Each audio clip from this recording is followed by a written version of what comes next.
উপজেলা নির্বাচনে মন্ত্রী এমপির স্বজনদের প্রার্থিতা থেকে সরে দাঁড়ানোর নির্দেশ মানছেন না কেউ কেউ। ৩৩টি উপজেলায় চেয়ারম্যান পদে স্থানীয় এমপির প্রায় অর্ধশত প্রার্থী আছে। ৩০ এপ্রিল আওয়ামী লীগের কেন্দ্রীয় কার্যনির্বাহী কমিটির বৈঠকে তালিকা প্রকাশ ও দলীয় সিদ্ধান্ত অমান্যকারীদের বিরুদ্ধে সিদ্ধান্ত হবে বলে জানান সিনিয়র নেতারা। শাহনাজ শারমিনের প্রতিবেদন।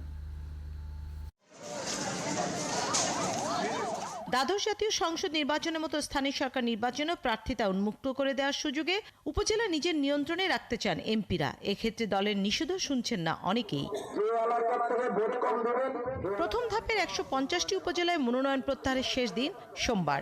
এই ধাপের ভোট আগামী ৮ মে। এখন পর্যন্ত নাটোরের সিংড়ায় একজন প্রতিমন্ত্রীর আত্মীয় চেয়ারম্যান প্রার্থী রুবেল, মাগুরার শালিখায় এমপির আত্মীয় প্রার্থিতা প্রত্যাহার করে নিয়েছেন। এর বাইরে কোনো এমপির স্বজন প্রার্থিতা প্রত্যাহার করেননি। উল্টো প্রত্যাহার না করার ঘোষণা দিয়েছেন কেউ কেউ। বিকাশে কম খরচে ক্যাশ আউটের লিমিট বেড়ে ৫০,০০০। প্রিয় এজেন্টও ২টা।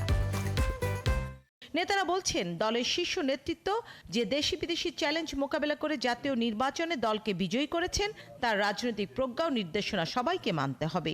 যেহেতু আমরা একটা জাতীয় নির্বাচনে এই আন্তর্জাতিক বিভিন্ন ষড়যন্ত্র মোকাবেলার জন্য মাননীয় নেত্রী তিনি একটা তার নিজস্ব নতুন উদ্ভাবন বলা চলে, যে আওয়ামী লীগ বনাম আওয়ামী লীগ নির্বাচন দিয়ে 42% ভোটার ভোট কেন্দ্রে নিয়ে আসা, একটা প্রতিদ্বন্দ্বিতামূলক নির্বাচন করা।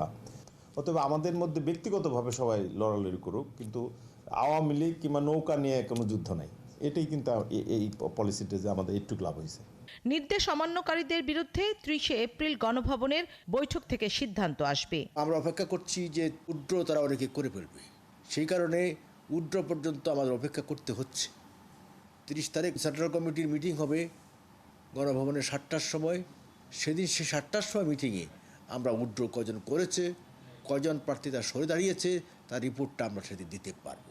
যারা নির্দেশ মানবেন না তাদের বিরুদ্ধে কঠোর ব্যবস্থা গ্রহণের হুঁশিয়ারি দলের প্রেসিডিয়াম এই সদস্যের। মাননীয় নেত্রী শেখ হাসিনা কঠিন বার্তা দিয়েছেন পার্টির প্রতি, যে পার্টি উপর্যুপরি বৈঠক করছেন, তার বিরুদ্ধে দলীয় শৃঙ্খলা ভঙ্গের দায়ে কঠোর ব্যবস্থা গ্রহণ করা হবে। এবার ৪ ধাপে উপজেলা নির্বাচন হচ্ছে। আওয়ামী লীগের নির্দেশনা মানতে আজকের মধ্যেই এমপি মন্ত্রীদের স্বজনদের মনোনয়ন প্রত্যাহার করতে হবে। শাহনাজ শারমিন, ৭১, ঢাকা।